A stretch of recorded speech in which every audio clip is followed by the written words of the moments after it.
we are going to be talking about Snapper Fishing Victoria 2021, where to go, best bait, best time, tides, and also make sure you stay tuned and subscribe, because I'm going to tell you a quick tip how to store all your rods and how to store your rods all nice and safe if you have a boat shed like what I do.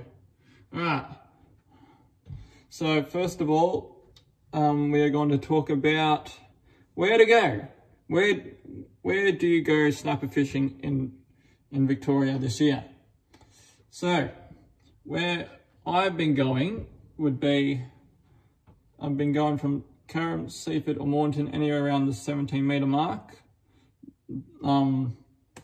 That's if you're fishing by boat, obviously, and it seems to be anywhere good around there. I've caught a couple of fish so far, and sometimes you catch one or you catch more depending if they're biting, depending how much they're there in that one spot, or they might be there in another spot. But that's normally the best area.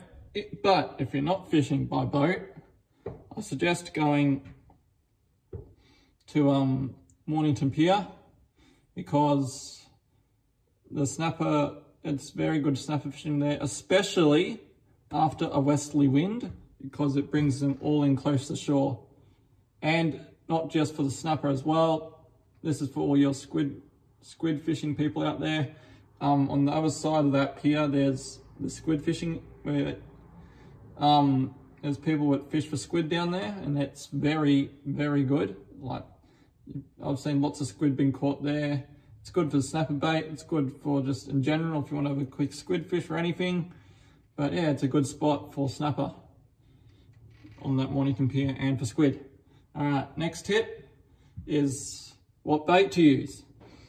You could use pilchards, yellowtail, whiting, Tommy Rough and mackerel, but in my personal experience, whiting, squid and pilchards work the best, especially used whole, because the snapper like eating a whole bait. They're not going to waste their energy. They're not normally going to waste energy for a small bait. They'll waste their energy for a big bait.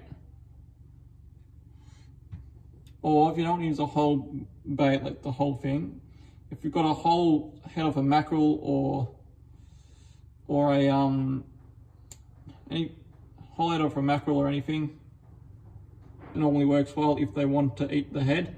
They don't normally always go for the head, but it depends if they're on, they may go for the head. Okay, next tip is best tides for snapper.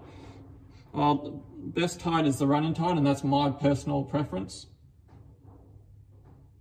Start of the run out, but the run in's normally the best because all the bait just come running in. So that's normally the best tides for snapper. Best time, it's either early morning or late afternoon, but that depends on your personal preference. Also, it could depend on the wind and the tide, but it's either early morning or late afternoon for snapper. That normally works well.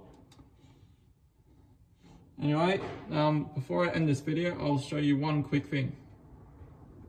All your rods, if you've got a boat shed like I do, I've got covers all of them. There's like rod tube holders there, so they won't break. You won't know you'll lose them. They're there nice and safe.